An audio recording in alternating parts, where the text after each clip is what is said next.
salaamaaleykum mbokki internet yi suivre Buzz SN ñoo ngi leen di nuyu tey am mbégteeg contentement mbokk yi bu réew mi tollee fii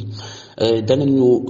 jël suñu micro déggoo ko ki nga xamante ne kenn la ci réew mi waaye tamit di activiste di xeexal am réewam di Serigne Cheikhouna Diop kennal borom Touba moom mi di Serigne Cheikhouna Diop nag tey jii moom laa leen indil ñu fas yéene waxtaanee lenn rek ci li nga xamante ne moo gën a fës ci actualité muy Maimouna Ndour mi nga xamante ne daat nañu koy dogale daal di koy jam ñetti jam-jam gannaaw ba nu ko dóoree ci bopp. loolu nag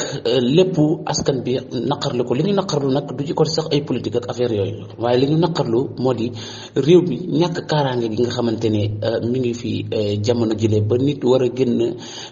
du xelam du dal ak ya ca aju Serigne Cheikhouna Diop kennal borom Touba tey jii moom la ñu fas yéene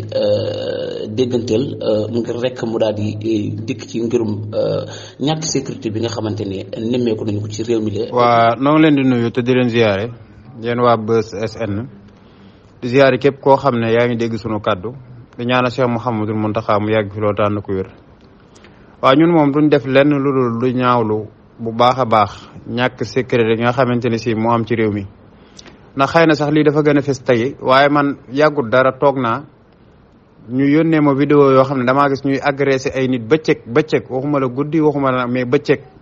ñu dogaale nit nangu téléphone am arrêté oto tijji oto bi ñi ci nekk ñu jël seen alal yooyu yëpp mooy rattrapé wu ci lu yu mel nii ndax ñàkk sécurité gi nga xamante ne si dafa am ci réew mi moo jéggi dayo parce que nit day toll ci ñu di ko lottal ak di ko wax di ko def lu ne mu yuuxu nit ñi koy seetaan sax duñ ñemee dem atte wa ilaa itam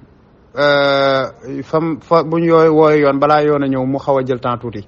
su ko defee yooyu yëpp dafa am benn ñàkk sécurité boo xamante ne si ñoo ngi ciy alerte état di ko ñaan itam mu gën a renforcer sécurité bi parce que instant bi ñi nga xamante ne si ñoo nekk ci sécurité bariwul te lii itam jaaxal na nit ñu bari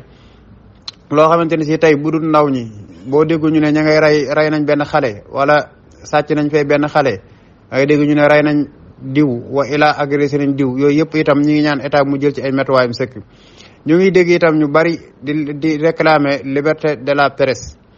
ci benn côté itam may wax ci côté wu ne niñ taxawoo nii naqarlu mbirum Maimouna Ndour mi